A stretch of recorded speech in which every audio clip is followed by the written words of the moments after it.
qui est un milieu quand même suffisamment complexe et particulier. Oui.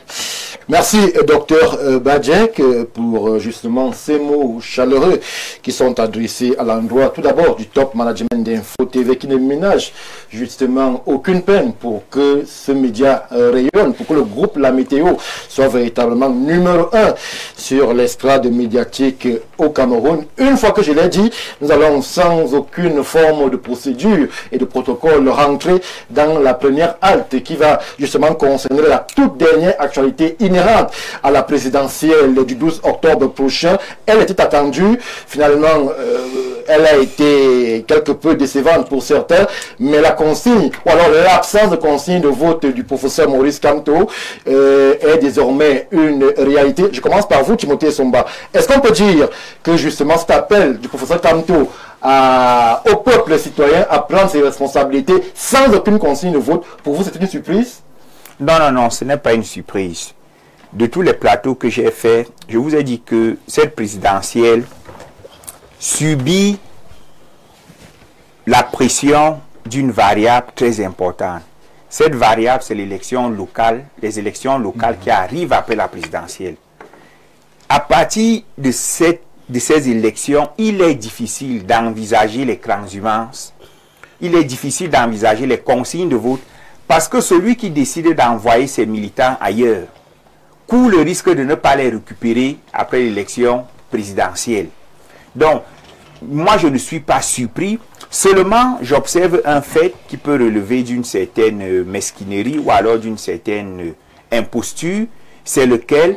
C'est que dans son verbatim, le professeur Maurice Kamto ne donne pas de consigne de vote de façon officielle. Mais son comportement et le fait que certains de ces, je peux les qualifier de cadres, le professeur Abaoyono par exemple a été nommé conseiller spécial du président par intérim Mamadou Mouta, on l'a vu au meeting de Issa Chiroma. Le fait qu'Anissé Kane, qui a investi Maurice Kamto, soit présent aux côtés de Issa Chiroma, laisse subodorer que le choix de cœur de Maurice Kamto, qui n'est pas le choix officiel, c'est bel et bien Issa Chiroma. Sauf qu'il y a un problème. Maurice Kamto ne veut pas courir le risque d'être celui qui a soutenu un candidat qui échoue.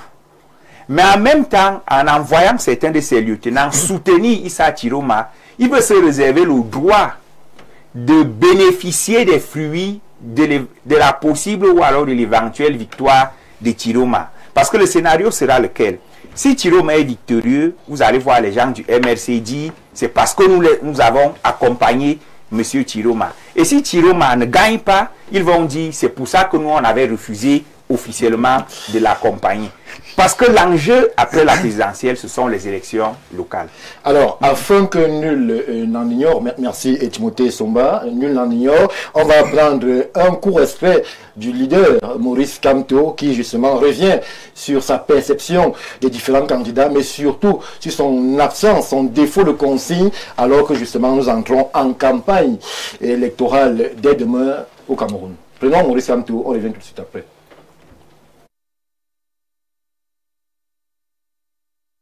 Mes chers compatriotes, malgré la décision inique et ignoble de rejet de ma candidature à l'élection présidentielle prévue en octobre prochain, de nombreux Camerounais ont continué de penser que je peux encore jouer un rôle important quant à l'issue de ce scrutin. Je les remercie de leur estime renouvelée et de leur confiance inébranlable. J'ai écouté leurs appels réitérés et me suis résolu à voir dans quelle mesure je pouvais y répondre au mieux, comme c'est toujours le cas lorsque l'intérêt supérieur et l'avenir de notre pays m'interpellent. C'est dans cet esprit que j'ai lancé le 16 septembre dernier un appel aux candidats de l'opposition en lice à l'élection en question. Je les exhortais à s'unir, idéalement derrière l'un d'entre eux ou, à défaut, de former une coalition de plusieurs candidats de poids autour de l'un de ceux qui, parmi eux, ont une grande expérience politique et de la gestion de l'État, en l'occurrence, l'un des deux candidats originaires de la partie septentrionale du pays, sur la base d'une entente préalable entre ces derniers. Une telle démarche était, à mon sens, susceptible d'enclencher une dynamique populaire nationale. Elle aurait permis la mutualisation des efforts et d'éviter la dispersion des voix, rendant inéluctable la victoire du candidat porté par l'ensemble du peuple du changement, autant dire tout le peuple camerounais.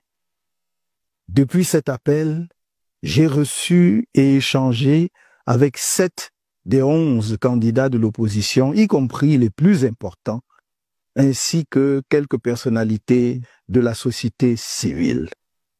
Je n'ai pas épargné mes efforts pour encourager la réalisation d'une entente entre les candidats de l'UNDP et du FSNC afin de rendre possible une coalition, même limitée, des candidats de l'opposition autour d'eux.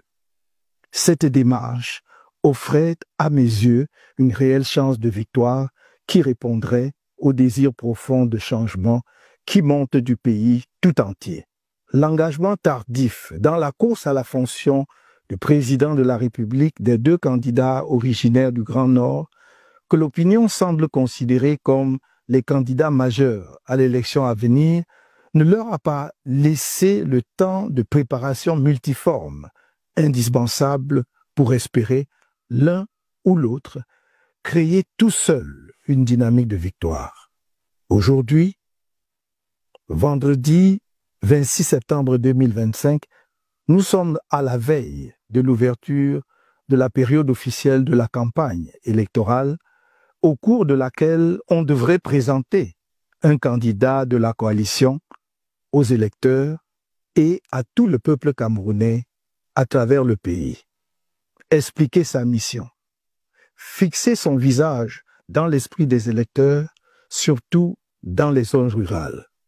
Or, un tel candidat n'a pu être trouvé aux grandes dames des Camerounais. Il y a donc lieu de faire le constat suivant. 1. L'absence d'une coalition de candidats, même limitée, avec les 2 candidats du Grand Nord, capables de fédérer les moyens et de créer une dynamique populaire puissante, en mesure d'assurer la victoire du peuple à l'élection présidentielle prochaine. 2. L'existence de profondes divisions au sein de la population, en particulier parmi les soutiens des candidats de l'UNDP et du FSNC, conséquence de l'absence d'une entente pour un seul candidat parmi les 2. 3. La perspective d'un éparpillement des voix susceptible de compromettre sérieusement les chances de victoire d'un candidat de l'opposition.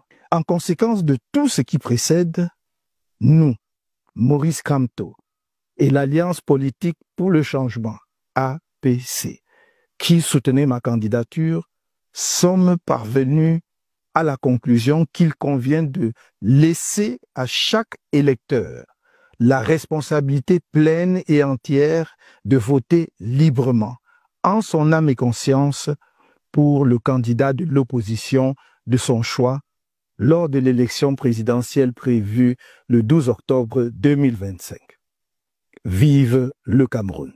My dear compatriots, despite... Voilà l'extrait de la communication de Maurice Kamto. C'était en tout début de matinée. Monsieur Mohamedou Talba. Alors, pour l'UNDP, ce sera sans la consigne de vote si espérée de Maurice Kamto. Il précise que justement, vous, acteurs politiques de l'UNDP et surtout acteurs du Grand Nord en compagnie du FSNC, vos divisions ont amené à ce qu'on ne puisse pas avancer vers une candidature consensuelle. Je vous dirai très clairement que c'est de la fuite en avant.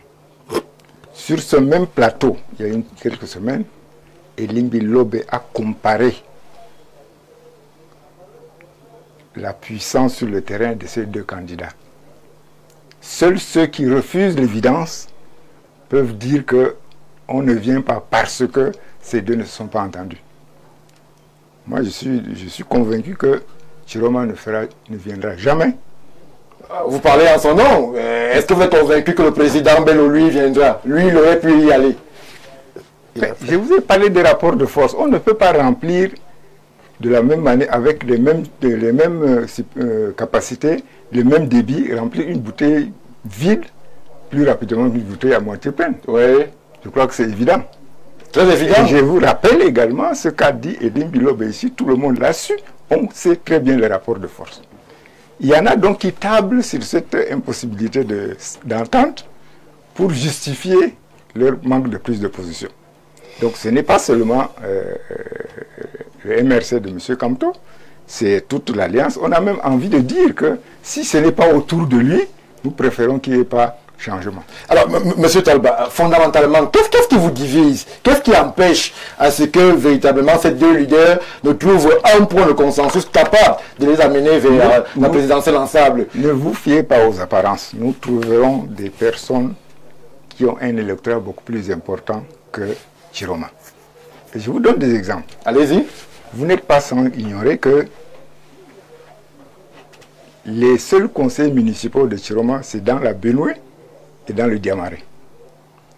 Et la Benoué, c'était grâce à Yerima Dewa, le maire de Pitoa, qui a créé son parti et qui, je suis certain, va partir avec les militants qu'il avait du temps où il était à l'UNDP, du temps où il était à FSNC. Maintenant, il est à l'ACC, qui est un autre parti allié au RDPC. Deuxièmement, au niveau de Marwa, c'est-à-dire du Diamaré, c'était le député Salmana, la puissance. Lui aussi a créé un autre parti. Donc, vraiment, historiquement, on peut aligner des badauds. Ça, c'est très facile. Surtout s'il y a un peu de... Vous n'avez pas fait le procès au président Chiroma d'aligner les badauds dans ses meetings et ça va se suivre. Et je vous dirai une chose. Celui qui prétend battre l'UNDP en Gaoundéré, c'est qu'il est capable de battre le président Bia à Saint-Mélima. Merci. On revient vers vous. On se tourne vers justement le géostratège, le docteur Badjek. Alors, docteur, vous avez suivi avec beaucoup d'attention la sortie du professeur Maurice Kamto. Est-ce que stratégiquement, il rend service à l'opposition en prenant la parole en veille de campagne et en pointant du doigt les manquements plusieurs fois décriés de la part des électeurs qui trouvaient assez invraisemblable que des leaders comme Issa Chiroma Bakari et Blobouba Maïgari peinent véritablement à trouver la voie du consensus? Bien, déjà, cette désunion marque l'incurie de ce que vous appelez l'opposition, mais moi, je ne suis pas prêt à appeler ces candidats ou alors ces partis de l'opposition, puisque cela présuppose que vous avez déjà donné le vainqueur aux élections, à la prochaine élection qui arrive. Donc, il y a une élection qui est ouverte, il y aura certainement un candidat qui va gagner et les autres seront de l'opposition. Donc pour le moment, je pense que c'est d'une très mauvaise culture politique que de parler des partis de l'opposition. Il y a des candidatures, il y a des candidats, il y a des partis... Ils se définissent comme tel, le professeur Maurice Kamto l'a dit. Tant pis pour eux. Ça démontre, n'est-ce pas, de l'insuffisance de la culture politique de certaines personnes. C'est seulement ce que je voulais vous dire. Parce que je n'ai jamais vu dans un pays où on fait une marche vers l'élection présidentielle, certains partis disent qu'ils sont de l'opposition, d'autres qui disent qu'ils sont du pouvoir. Et dès qu'il y aura l'élection et qu'il y a un renversement de situation, qui sera de l'opposition, qui sera du pouvoir? Non, je pense que ça c'est très mauvais. Ce que je voudrais dire, c'est que ça c'est un énième échec pour Kamto. Parce que Kamto, oui. Lui n'est pas dans les statistiques. Non, il n'est pas dans les statistiques, mais quand il a dit lui-même qu'il est sensible à ce que les Camerounais lui ont accordé un intérêt à pouvoir rassembler. Et maintenant que cette dite opposition n'est pas rassemblée, vous appelez ça quoi? C'est un échec. Encore même qu'à minima, il aurait pu le faire avec quelques partis. Donc ça n'a pas été le cas.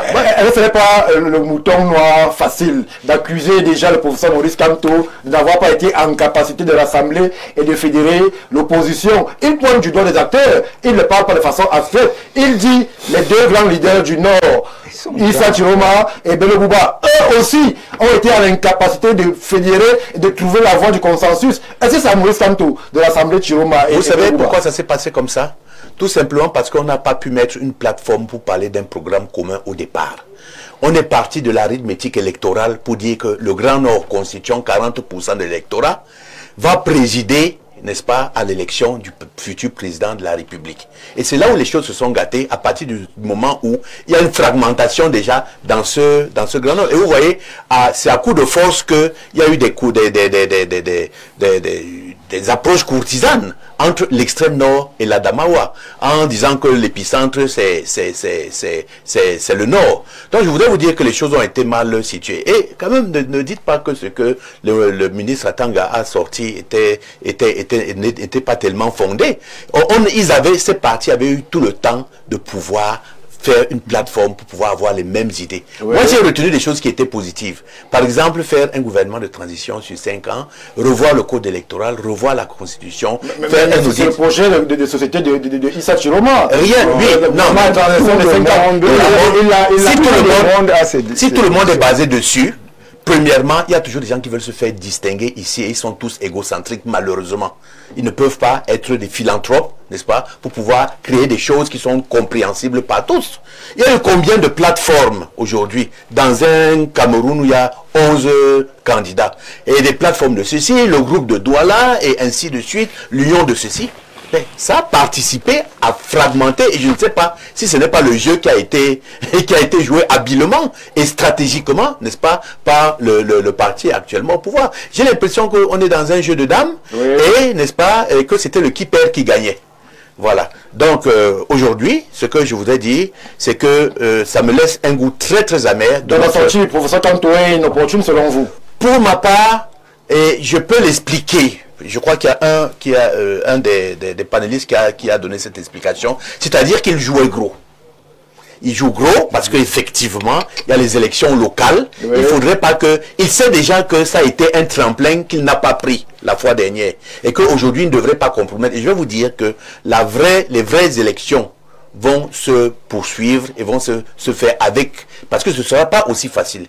Il y a des partis qui ont cette configuration régionale à peu près, n'est-ce pas, qui vont se décider et ce sera très très disputé. Je pense que la configuration qu'on aura de la future assemblée et puis du paysage au niveau des régionales, ce sera surprenant.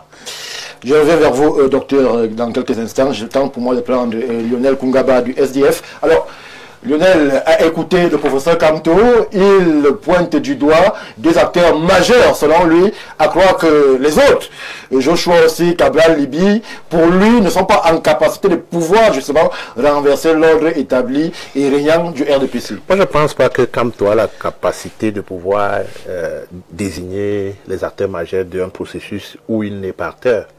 Vous voyez, pour pouvoir avoir cette habilité-là, il faut déjà passer cette étape de faire partie de ces candidats-là pour pouvoir parler. Vous avez vu un éminent professeur qui a passé le temps à traduire le code électoral, à nous dire ce que la Constitution dit, qui n'a pas pu garantir sa participation à une élection présidentielle, qui vient donner des leçons aux gens qui s'exercent au quotidien et qui passent par la démocratie pour arriver à être candidat à une élection. Il est inadmissible qu'aujourd'hui, au lieu qu'on parle des partis politiques qui sont en lice, on parle d'un individu qui n'a pas de poids. Je veux le dire ici parce que c'est très clair. Vous n'avez pas courtisé le professeur Kamto quant à une consigne de vote au niveau du SDF. Vous savez, le Social Democratic Front est constant dans sa démarche. Nous sommes un parti qui travaillons pour le pouvoir.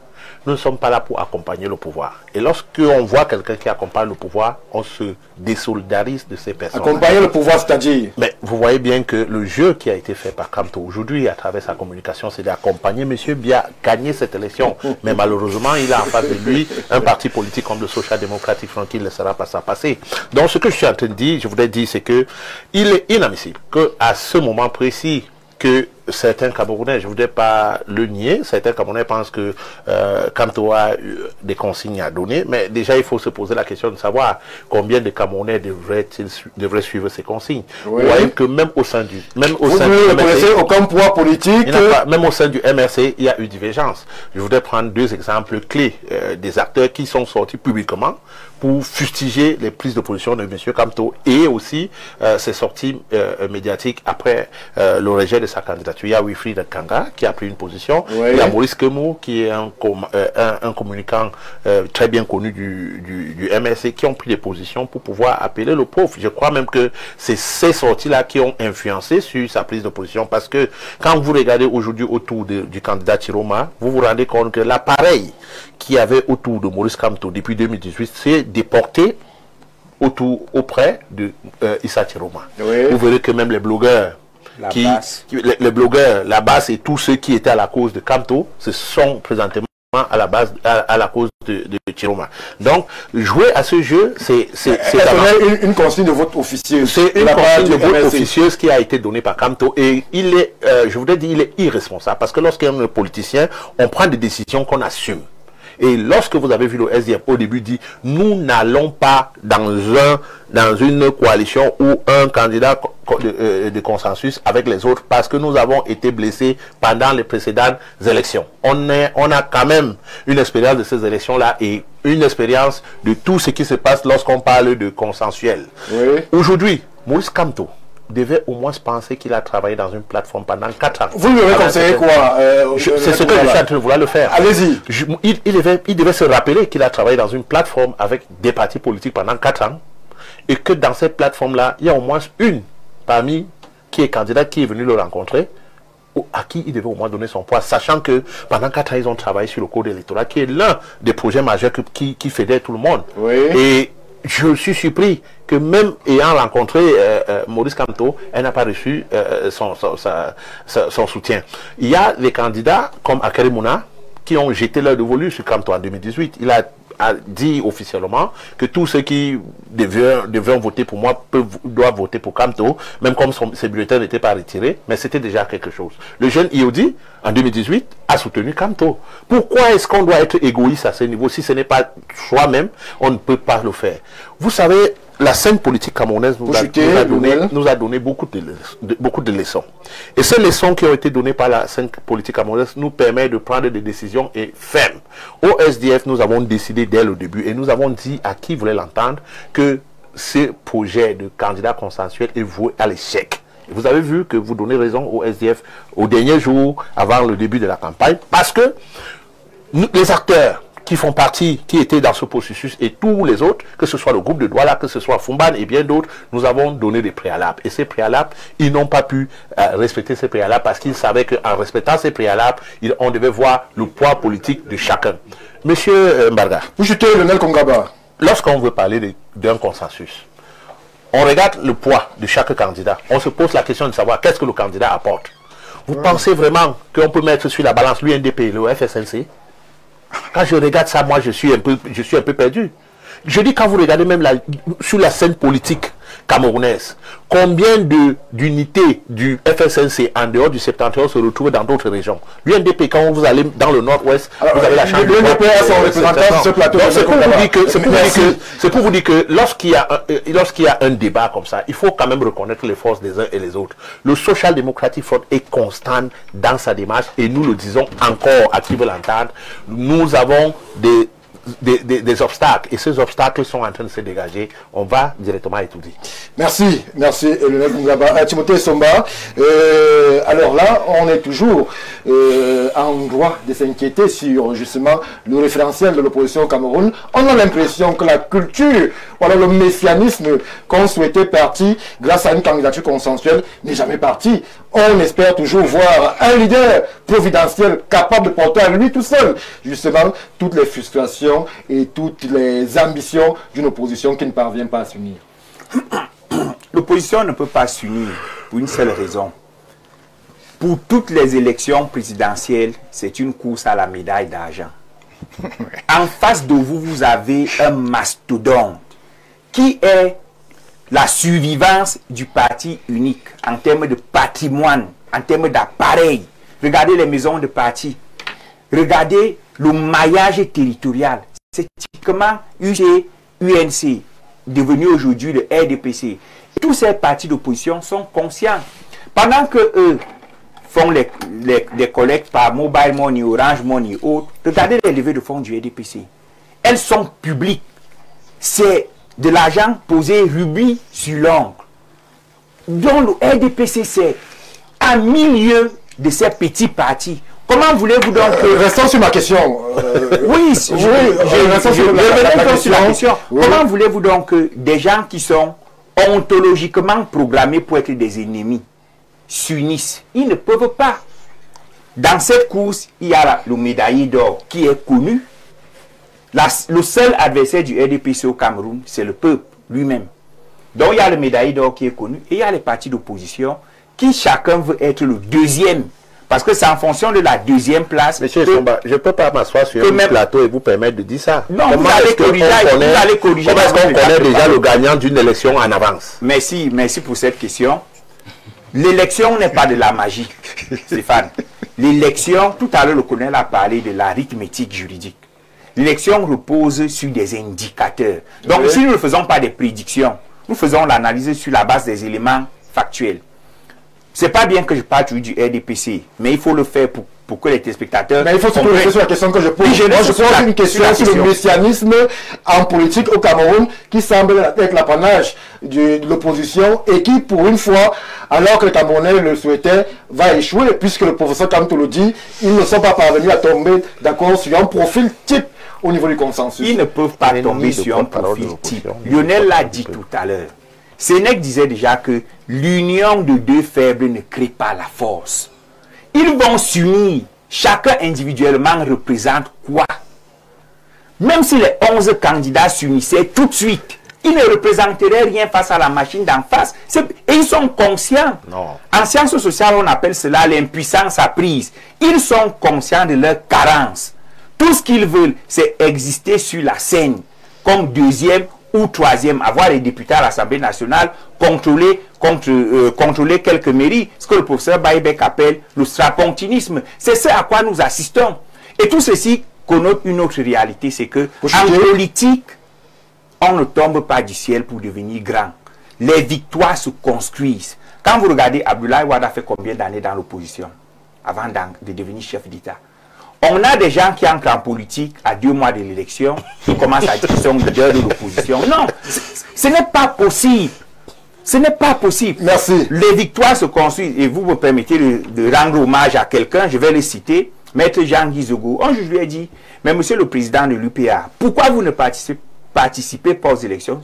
Il m'a répondu, Timothée, j'ai 15 ans pour bâtir le parti. Il faut implanter le parti sur le territoire camerounais. Je vais me présenter à une élection dans plusieurs années, lorsque tous les Camerounais, au moins dans les 10 régions, sauront déjà que l'UPA existe. Il faut donc que nos opposants comprennent que les batailles, les victoires se préparent parfois à long terme. Les batailles et les victoires se préparent parfois à long terme. Le temps pour nous, chers messieurs, chères dames, qui réagissez déjà abondamment sur nos différentes plateformes, de dire bonsoir et surtout souhaiter une chaleureuse bienvenue à monsieur le maire Niek Sylvestre, justement de son prénom, de l'Union des populations du Cameroun, mais qui ce soir aborde une casquette toute particulière. Bonsoir monsieur le maire. Stéphane Baka, bonsoir.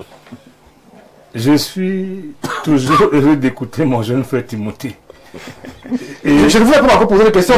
Je ne réponds à aucune question. J'apprécie mon jeune frère, que j'ai la peine à reconnaître désormais. Depuis moi, je le reconnais très peu. Mais c'est aussi ça, l'évolution du temps.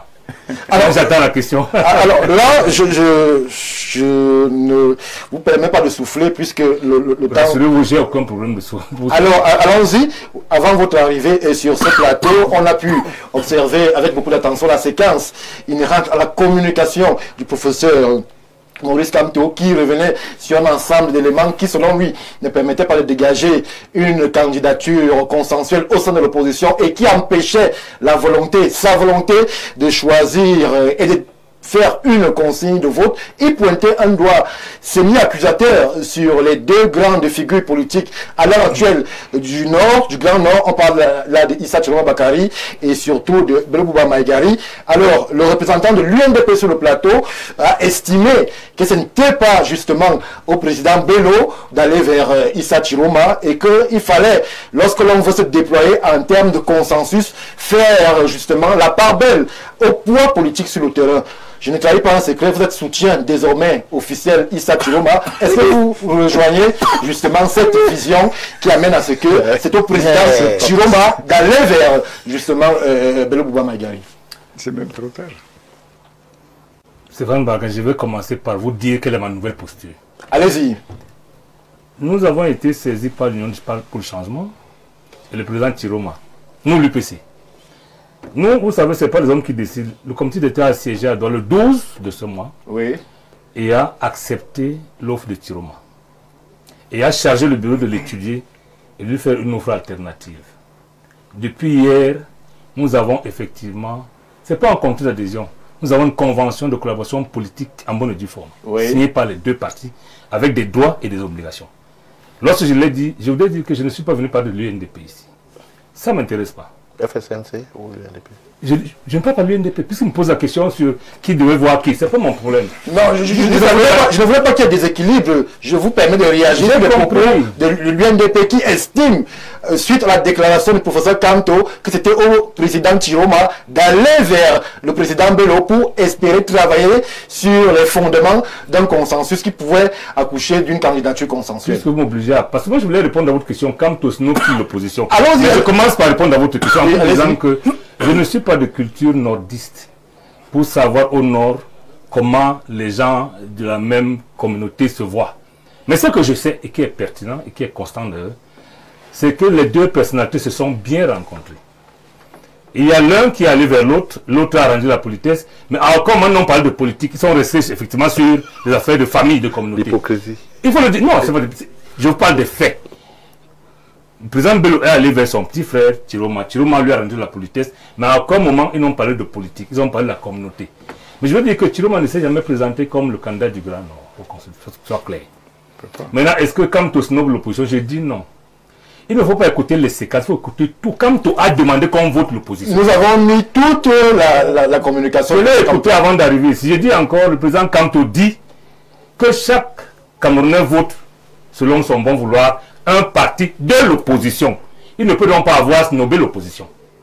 Il n'a pas choisi un parti, c'est son droit, mais il a demandé qu'on ne votera pas le candidat de pouvoir en place. Il est clair là-dessus. Votez le parti de l'opposition de votre choix, il l'a dit. Il ne peut donc pas en même temps le dire et estimer que la symbole l'opposition. Je parle des faits. À moins que vous n'ayez que... en fait, à moins que vous trahissez, moi j'ai dit consigne de vote. Est-ce qu'il y a une consigne de vote de la part du professeur Kamto? Bien sûr. Laquelle? De voter l'opposition. Voter l'opposition. Mais écoutez, est-ce que la consigne c'était voter l'opposition pour voter un candidat consensuel? Nous sommes factuels. Le président Kamto a demandé de voter l'opposition. Mais monsieur le maire, vous ne voyez pas que ça c'est même fragile. Vous avez le plateau? Ça c'est je réponds à la question. Monsieur le maire, ça c'est fragiliser l'opposition. On est de choisir n'importe quel candidat de l'opposition et de fragiliser l'opposition. Monsieur le maire, vous avez la parole. La politique étant la conjonction de tous les métiers du monde, c'est fait pour les gens intelligents, pas les gens moyens. Je suis désolé. Le président Kamto qui n'est pas un non-moyen, qui est très intelligent, bien sûr, il faut le reconnaître. Le président Kamto est très intelligent. Il a demandé au Cameroun de voter chacun le parti d'opposition qu'il veut. Oui. C'est une consigne de vote. Vous imaginez qu'un chef de parti politique qui entend aller aux élections dans 4 mois devrait faire quoi politiquement? Pour être honnête, il a fait ce qu'il devrait faire. C'est ce que nous autres on attendait. Et rassurez-vous, le construit qui veut que tant qu'il n'y aura pas un candidat élu, l'opposition ne gagnera pas, est un construit politique du RDPC. Je me demande comment vous pouvez croire que votre adversaire vous donne des consignes pour des conseils pour le gagner. Non. Le RDPC dit s'il n'y a pas de candidat unique, non. Je rappelle qu'en 92, il y avait bien 7 partis politiques en liste. 7 en 92 dans ce pays. Oui. Le résultat officiel donnait bien au SDF 36, quelque chose %. À Paul Biya, RDPC 38%. À Bello Bouba 19%.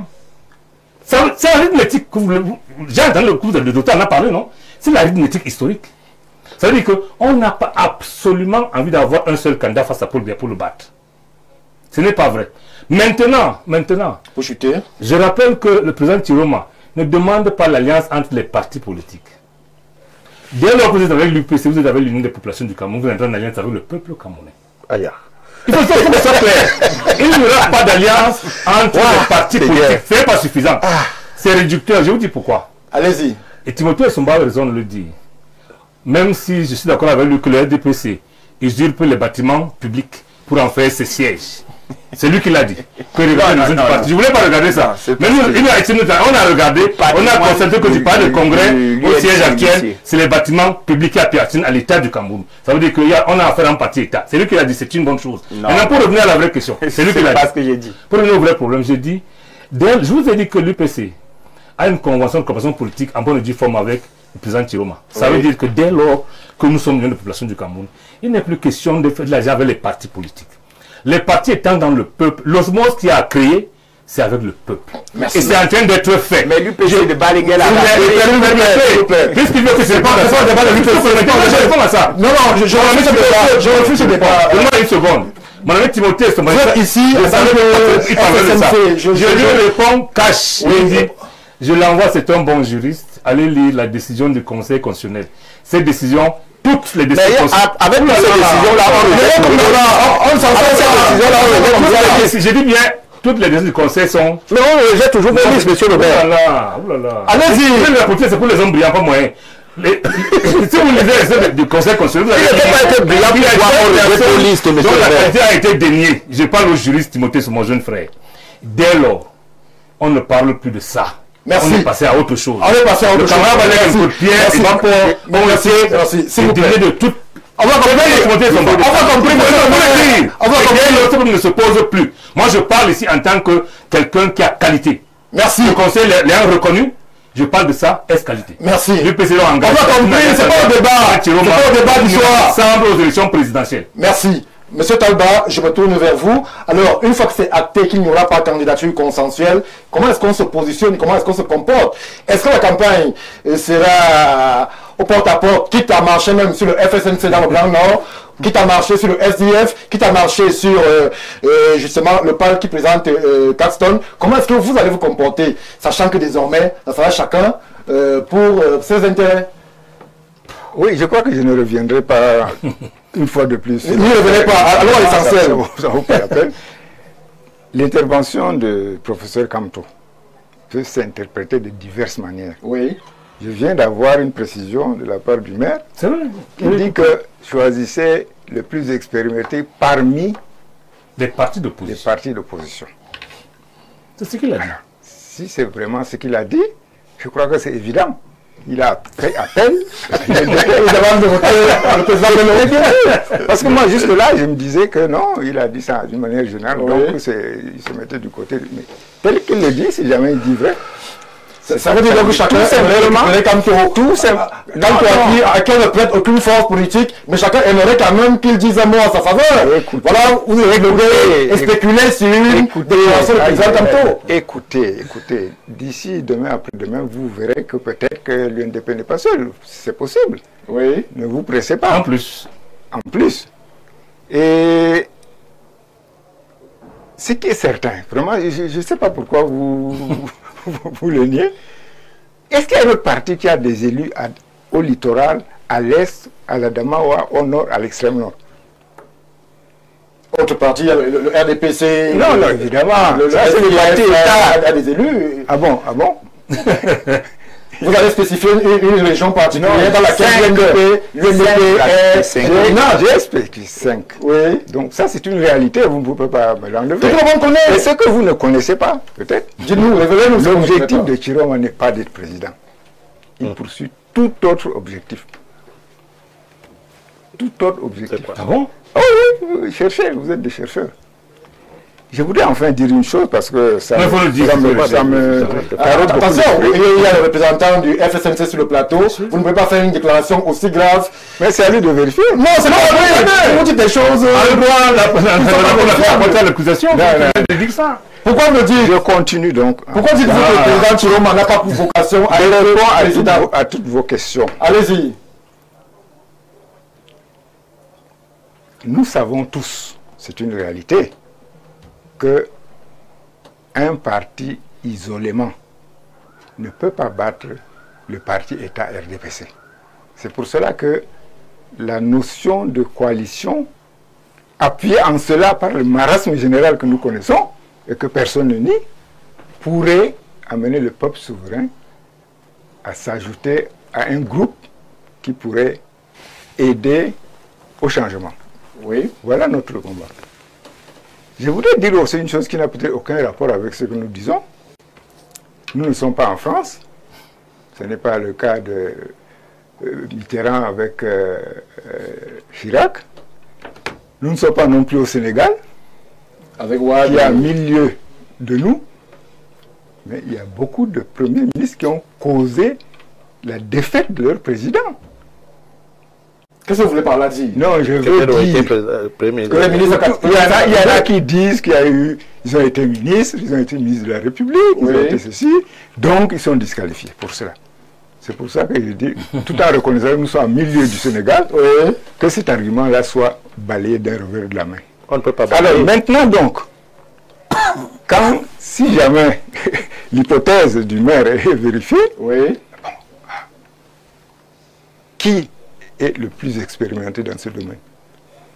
Et j'ai voulu profiter de l'occasion, puisque moi, je savais, non, mais je ne savais pas vraiment.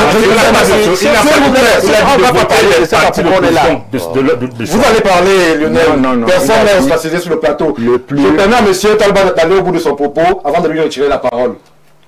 Allez-y. Il a parlé du plus expérimenté. Parmi les rescapés du Conseil constitutionnel. Tout à fait. Oui, oui. Merci.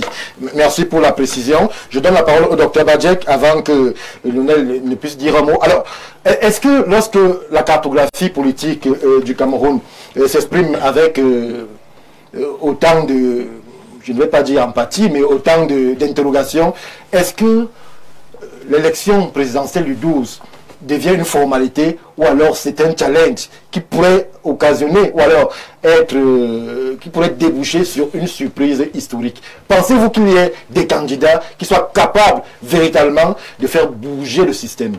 Il nous échappe un marqueur essentiel. Allez-y, docteur. Je dois vous dire que les militants des partis politiques ne représentent pas plus de 2% de l'électorat. C'est ça.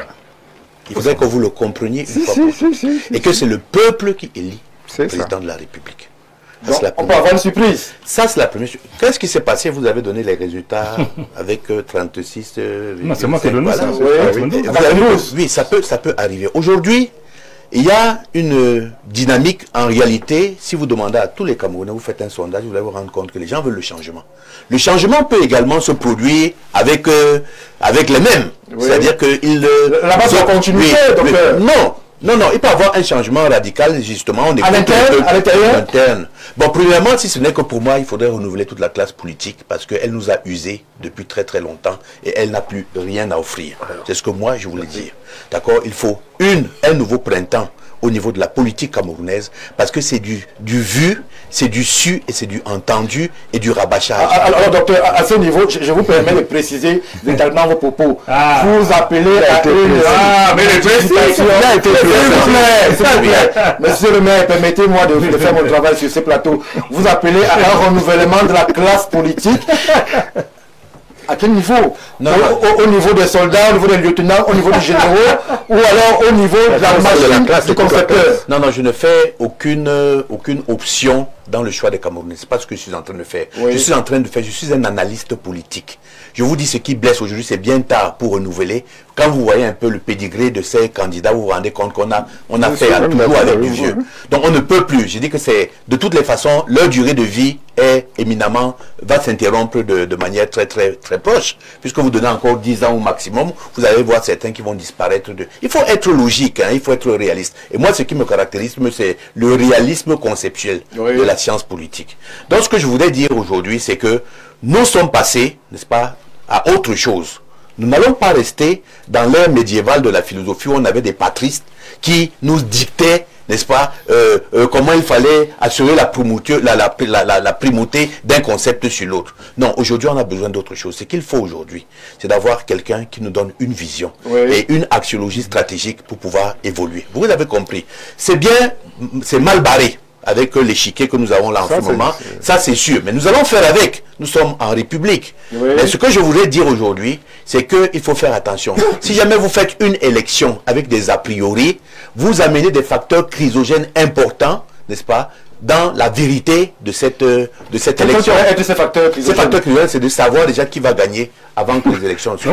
C'est très très grave de faire ça. C'est dangereux. C'est très dangereux. Et moi, vous savez que j'ai une échelle chrysogène que j'ai créée, qui s'appelle l'échelle chrysogène de Bajek. Et ça fait partie des clivages, et ça fait partie du déclin de la participation politique. Et en ce moment, dans mes calculs, je suis déjà à 7 sur une échelle de 10. Est-ce que ce n'est pas faire dessein de proclamer une candidature ou alors un projet vainqueur alors même qu'il n'y a pas encore eu une élection? Nous ne sommes plus autant, n'est-ce pas, de cette immaturité politique. Si jamais il y a une élection pour laquelle on sait déjà qui est le vainqueur, alors là on arrête tout, on dépense moins d'argent et on le proclame comme vainqueur. Ce n'est pas ça. Il faut savoir qu'il faut avoir du respect pour le peuple qui va élire un candidat. Moi c'est ce que je veux. Moi je parle de science politique en ce moment.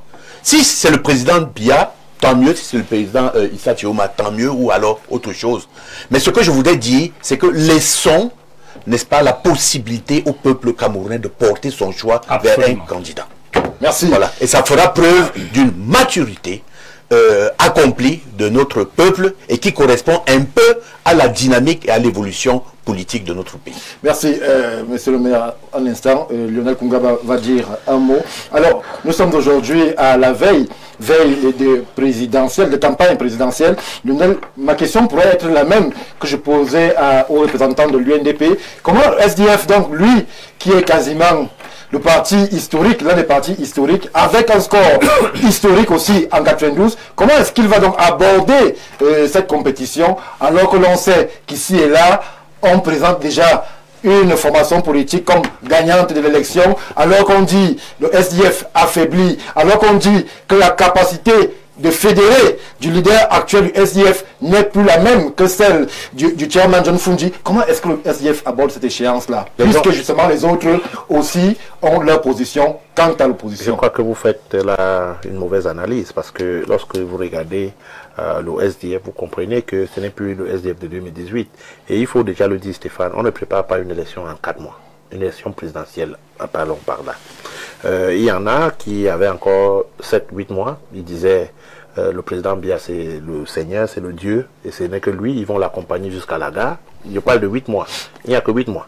Le Social-Démocratique Front, au lendemain... C'est 5 mois. Ouais. Voilà. Le Social-Démocratique Front... Le Social-Démocratique Front, au lendemain des élections de 2018, a pris la résolution d'évaluer ses faiblesses et ses forces et de se mettre au travail pour préparer 2025. Oui. C'est pour cela que vous avez vu un congrès extraordinaire qui a été organisé pour élire le candidat du Social Democratic Front, qui porte le projet du Social Democratic Front.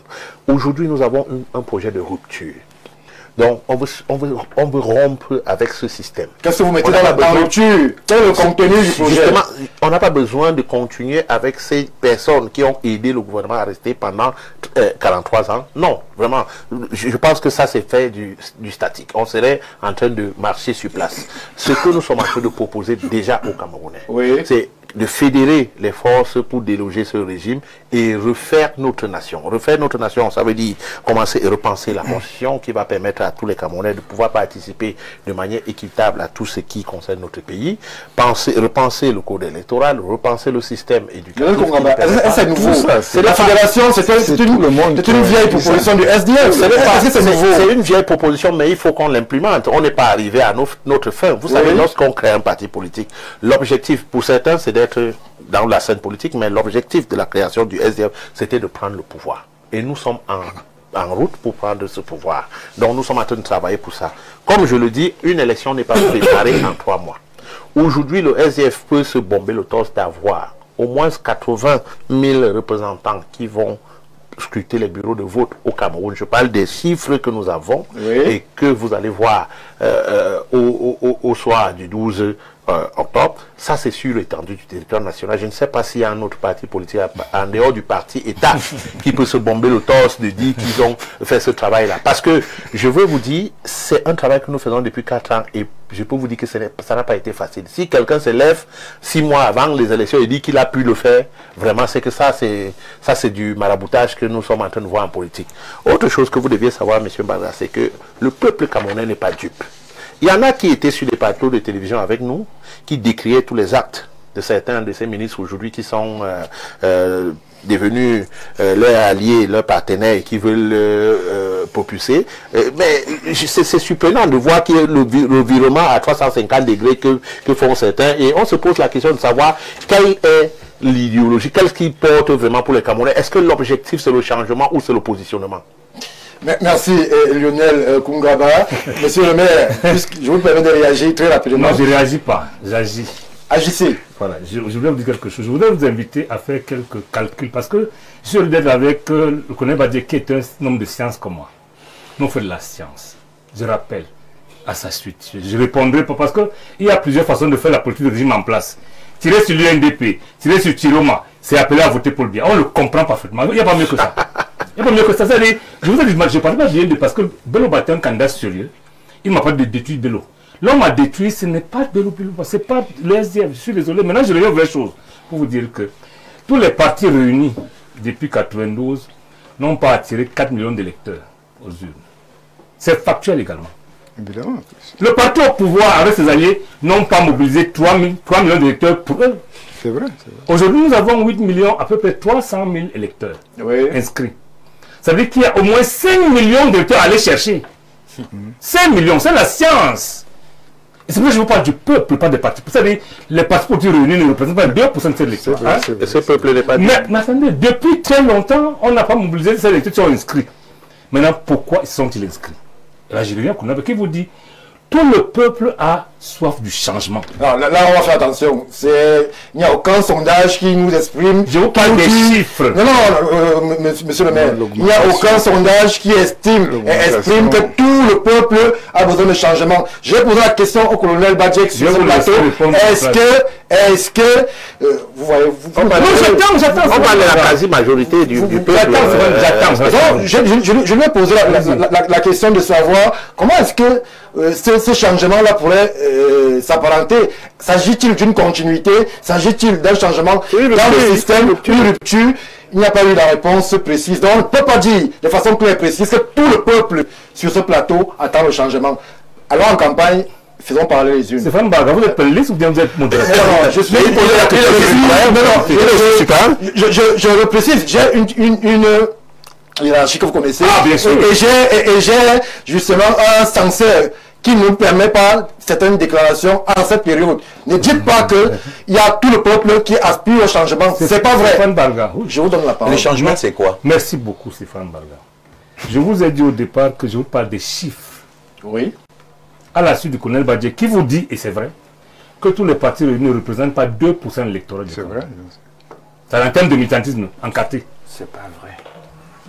Deuxième chose, depuis 1992, nous n'avons pas, nous tous réunis, mobilisé 4 millions d'électeurs. La preuve, Paul Biya et sa majorité n'ont jamais eu 3 millions de votes pour eux. Les autres n'ont pas eu ça. Aujourd'hui, nous avons plus de 8 millions d'électeurs inscrits. Je reviens aux chiffres, c'est vrai, vérifiez. C'est la proclamation que je fais. C'est vrai. Ça veut dire quoi? Au niveau de la science, ça veut dire que ceux qui sont inscrits aujourd'hui n'ont pas voté hier. Et je suppose qu'ils n'ont pas fait leur choix en s'inscrivant. Ils vont aller voter. Et c'est pour ça que la bataille, c'est avec le peuple que construit les 5 millions d'électeurs de plus. C'est les chiffres toujours. C'est la vraie bataille. La deuxième bataille, je ne dis pas que tous ceux qui sont inscrits sont contre le système en place. Tout le monde a soif du changement. Pourquoi? Parce que la misère ambiante, c'est les chiffres de l'INS. 37% des Camerounais vivent au-dessus du seuil de pauvreté. C'est pas moi qui le dis, c'est l'INS qui est engagé pour le faire. Ça veut dire que 33... Non, tu me ça. Permettez à monsieur Yagalo, pas toujours. Permettez... Donc lorsqu'on est arrivé là, qui n'a pas envie de vivre mieux? Le changement, c'est parti d'un état de misère en mieux que misère. Qui n'a pas besoin de ça? Même vous, vous avez besoin de ça. C'est pour ça que je dis péremptoirement que tout le peuple a soif de changement. Je ne vous ai pas dit qu'on veut changer pour le Biya ou tel. Tout le peuple a besoin de changement. Chacun veut mieux vivre. Je parle de façon péremptoire. On ne peut pas changer la fenêtre pour mettre la porte. Maintenant, lorsque j'écoute les gens parler, je vous ai dit, moi, c'est pas mon domaine. Hein. Je suis venu ici pour dire aux Camerounais que le construit du régime en place, qui veut faire croire au peuple que tant qu'il n'y aura pas un homme seul en face de problème, il n'y aura pas un faux, c'est un construit. C'est comme si votre ennemi vous dit, allez prendre la matière, limez-la pour me tuer. Non, c'est pas possible. Je vous dis encore, et ça pas d'expérience, qu'on n'a pas besoin absolument d'une union ou d'une unité entre les candidats. Nous avons besoin que le peuple s'unisse, non, que les populations s'unissent, deviennent un peuple qui élise souverainement son représentant. Et c'est de ça que les questions, c'est-à-dire l'osmose entre un candidat et le peuple n'a rien à voir avec les candidats. Évidemment, je ne dis pas que les candidats s'unissent, c'est une bonne chose. Mais ce n'est pas absolument la condition, c'est ce que je vous dis. Merci, voilà. Merci, monsieur. On donne raison aux social-démocrates. Merci. Alors, Timothée Somba a écouté monsieur le maire Niek, allié FSNC.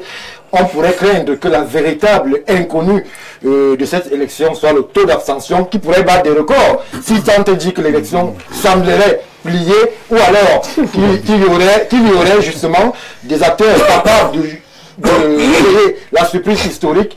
Que fait-on de l'abstention? Est-ce qu'il faut craindre l'abstention? Il n'y a aucune surprise lorsqu'on va vers le 12. C'est bien parce qu'on dit qu'on parle de science. La science sont les chiffres, ce sont les faits. Lorsque vous regardez les élections, je pense même depuis 1992, Frunzi a atteint ce score parce qu'il a autour de lui une forte union, une coalition. Depuis 1992, quel opposant a encore dépassé 20%? Personne. Ce sont les chiffres. Maintenant, allons à Elekam. Ce n'est pas vrai qu'il y a 5 millions de nouveaux inscrits. 2018, c'est 6 millions d'inscrits. Des nouveaux électeurs. Il n'y a pas 5 millions de nouveaux électeurs. En 2008, c'était 6 millions. Il y avait 6 millions, mais 3,5 sont allés. Non, on dit inscrits. On dit inscrits, il y avait 6 millions. Ça veut dire qu'en 7 ans, il n'y a eu que une augmentation de 2 millions d'électeurs. Et c'est en cela que je rejoins le colonel qui parle du déclin de la participation politique. Maintenant, le chiffre selon lequel tous les partis politiques, c'est moins de 2% des inscrits. Du peuple camerounais. Ça ne peut pas être vrai.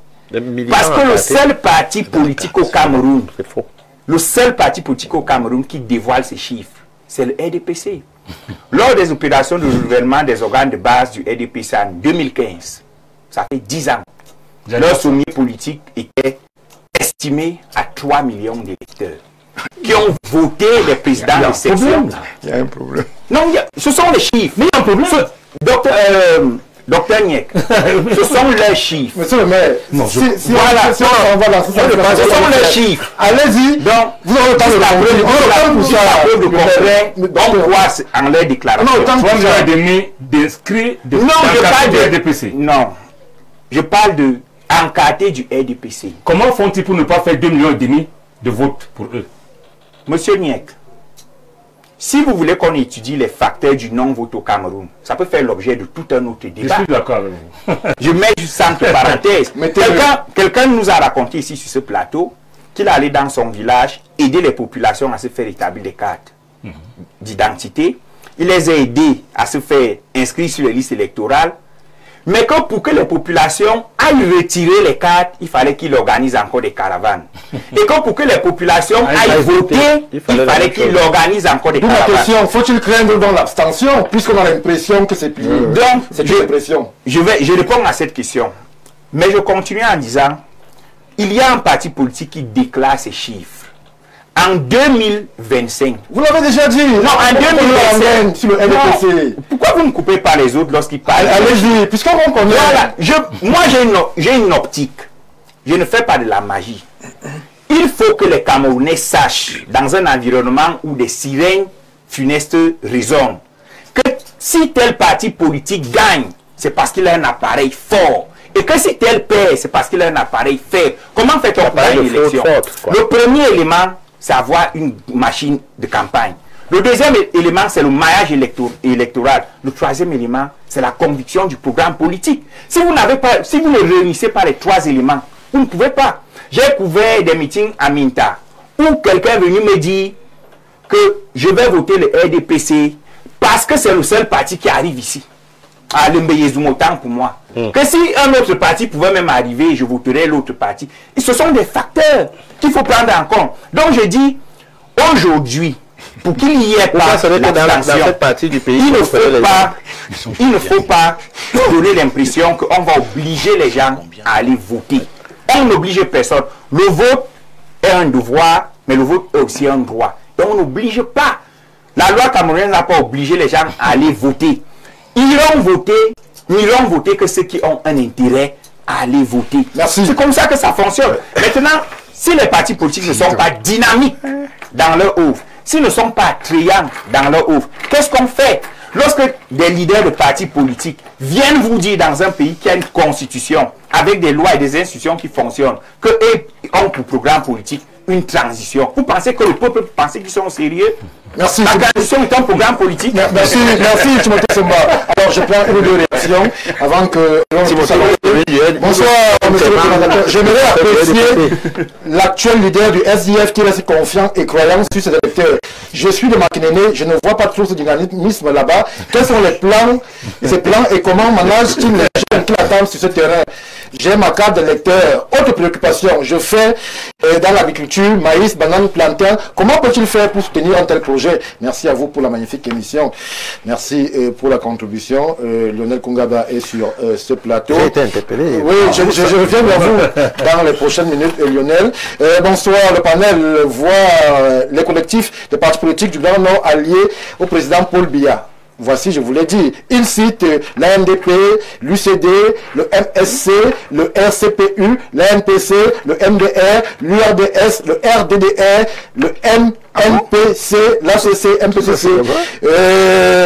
Nous souhaitons Paul Biya, président national. Alors c'est justement Amadou Aminou qui écrit pour faire la promotion de son candidat.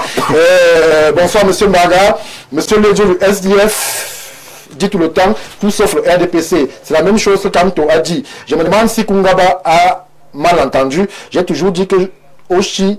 Alors, on va faire attention, on ne va pas orienter.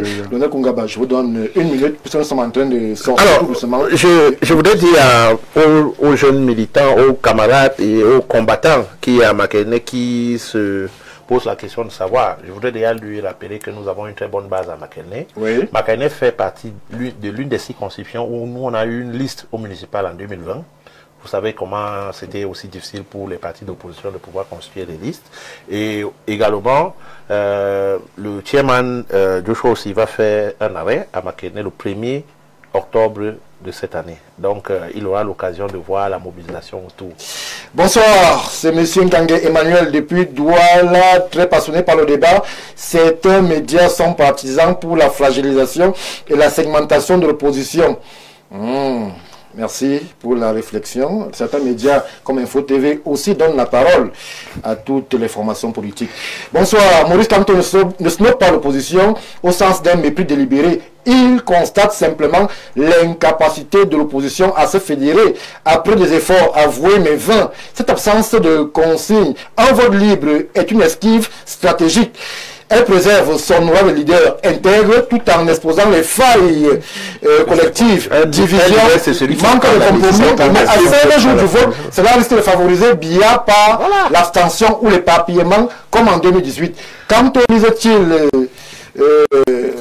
sur un poste électoral, sur une crise post-électorale, il parle de manifestation. Les prochains jours, avec l'entrée en campagne de Giron, l'opposition déjà en clair-obscur sera affaiblie de ce non-engagement. Merci pour la contribution. En une seconde, c'est Fan Barga. Justement, dans la déclaration de Kamto, on décèle rapidement la contradiction. Il dit être anti-éparpillement et dispersion des votes, mais il demande à ses militants de voter en désordre. Ça veut dire qu'il s'érige en apôtre de l'émiettement des votes. Mon frère Stéphane, je ne voterai pas le parti de la flamme. C'est votre avis. Mais je ne voterai pas aussi pour des personnes qui hier dînaient avec notre bourreau et aujourd'hui veulent jouer les sauveurs. Ça, c'est être déraisonnable. Merci à vous. Gauthier depuis Mendon, c'est un quartier de Yaoundé. Bonsoir Stéphane Barga. Je suis votre émission depuis Douala. La demande du professeur Maurice Kamto de soumettre au peuple camerounais de voter une personne de son choix dans l'opposition ne serait-elle pas une ruse pour affaiblir l'opposition proprement dite? Car agir de la sorte, les chances de l'opposition de gagner cette élection sont réduites. Alors, docteur Badjek, on va sortir doucement de cette thématique. Maurice Kamto snobe-t-il l'opposition? Vous dites oui, mais a-t-il des chances à 16 jours du vote de pouvoir se rattraper en accompagnant de façon opérationnelle un candidat? De toutes les façons, rien ne permet de présager les différentes dynamiques qui vont se produire. Je vais vous donner juste un exemple parce que c'est le football qui peut vous permettre de comprendre. Allez-y. Vous avez une équipe qui est apparemment forte sur les papiers, qui est menée 2-0 avant la mi-temps. Tant pis pour vous si vous ne savez pas, n'est-ce pas, changer de stratégie. Quand moi je parle, n'est-ce pas, de changement, c'est cela, savoir ce qui n'a pas marché. Et j'ai l'impression que la nomenclature politique au Cameroun n'est pas suffisamment humble pour savoir ce qui n'a pas marché et recommencer. Quand on parle de changement, on ne parle pas de continuité. Il n'y a pas de continuité. On recommence toujours un mandat, quel que soit le cas, avec des nouvelles perspectives. Le monde, la mondialisation est dynamique. Elle a ses effets pervers. Il faut regarder avec un autre objectif, un autre regard réticulaire. Et je dois vous dire que les stratèges qui conseillent à leur chapelle politique de ne pas se remettre en question et d'être dans la continuité, ce sont de très mauvais stratèges. Il faut écouter le peuple, il faut voir les aspirations du peuple et voir ce qui dérange. Vous avez des informations sur le terrain qui sont suffisamment importantes et savoir qu'est-ce qu'il faut aujourd'hui. Et nous avons ces informations qui sont cadrées par un ensemble de marqueurs. J'en ai 160. Et je peux vous dire à quel niveau nous sommes aujourd'hui. Non, ce qu'il faudrait faire, c'est de savoir quelle est la véritable vision. Parce que depuis tout à l'heure, oui, on s'est encore engagé dans le tramway, n'est-ce pas, de la discussion politicienne. Ce n'est pas de ça que vous avez les électeurs qui arrivent, vous devez les convaincre. Quel est votre programme? Qu'est-ce que vous en faites? Cela pourrait être fait en deux semaines, docteur? Il me semble qu'au niveau de la communication, il faut seulement être intrusif. Être capable de donner, parce que si vous allez parler par exemple le français à Batibo, ce ne sera pas intéressant. Il faudrait que les éléments de langage soient proportionnels aux cibles. Oui. Donc c'est possible. Les grandes communications ne sont pas prolixes. Et quand le candidat arrive, il dit ce qu'il doit faire et ce qu'il veut faire, il dit sa profession de foi et il convainc en étant sur le terrain, en écoutant le peuple et en changeant. C'est ce qu'on appelle des ordres de conduite. Un parti politique aujourd'hui qui n'a pas... C'est pour ça que nous les militaires, nous sommes aisés à pouvoir changer de direction. Nous allons au combat avec une planification précise. S'il arrive d'abord qu'au niveau de ce combat, nous n'avons pas les résultats escomptés, nous changeons de conduite, nous changeons de stratégie. Et c'est ce que les stratèges de chaque parti devraient être capables de dire. Aujourd'hui, vous avez l'audimat. Vous vous contentez, n'est-ce pas, de dire et de cogiter sur ce que vous pensez. Non, on ne fait pas la politique pour dire ce qu'on pense. On fait la politique pour être en harmonie, en convergence avec ce que les autres pensent. Bonsoir, le plateau du Grand Soir. Il est important de rappeler aux acteurs politiques au Cameroun que l'élection présidentielle ne dépend pas du poids d'un parti politique, mais plutôt de la dynamique d'un candidat. On peut malheureusement être porté par un parti bien implanté et perdre face à un candidat qui attire les foules par son éloquence et son dynamisme. Les foules ou les merci à vous pour cette contribution. On revient tout de suite après pour évoquer la campagne présidentielle qui s'ouvre. On a vu ce qui s'est passé avant la transition.